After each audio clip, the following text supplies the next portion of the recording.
T హన్స్ని. బోనాలంటే తెలంగాణలో జరుపుకునే అతిపెద్ద సాంప్రదాయ పండుగ.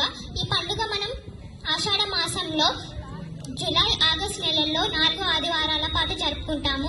మహంకాళి అమ్మవారిని మరియు ఆమె ఎల్లమ్మ, పోచమ్మ, మైసమ్మ రూపాలను కూడా పూజిస్తాము. పూర్వం ప్రజలను కాపాడినందుకు మరియు మన మొక్కులను తీర్చుకున్నందుకు అమ్మవారికి కృతజ్ఞతగా ఈ పండుగను జరుపుకుంటాము.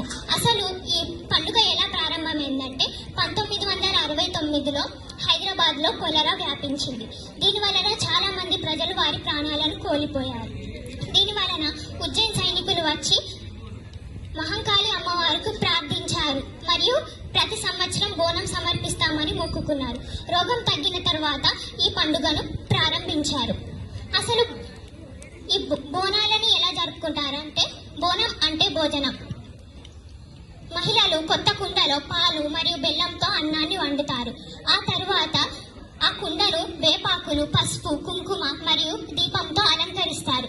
ఆ తరువాత సాంప్రదాయ చీరలను కట్టుకొని ఆ కుండలను తలపై పెట్టుకొని ఆలయాలకు ఊరేగింపుకు తీసుకొని వెళ్తారు. దారంతా జానపద పాటలతో, పోతరాజు నృత్యాలతో, భక్తి వాతావరణంతో నిండి ఉంటుంది. ఆలయంలో అమ్మవారికి బోనం, గాజులు, పసుపు మరియు సమర్పిస్తాము.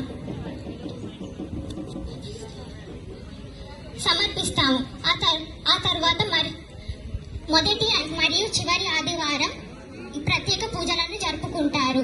ఆ తర్వాత మరుసటి రోజు రంగం. ఈ రోజు రాబోయే సంవత్సరం గురించి చెబుతారు. కొన్ని ప్రసిద్ధ ఆలయాలను దీపాలు మరియు పూలతో అలంకరిస్తారు. కాబట్టి బోనం అనేది మతపరమైన పండుగ కాదు. ఇది మన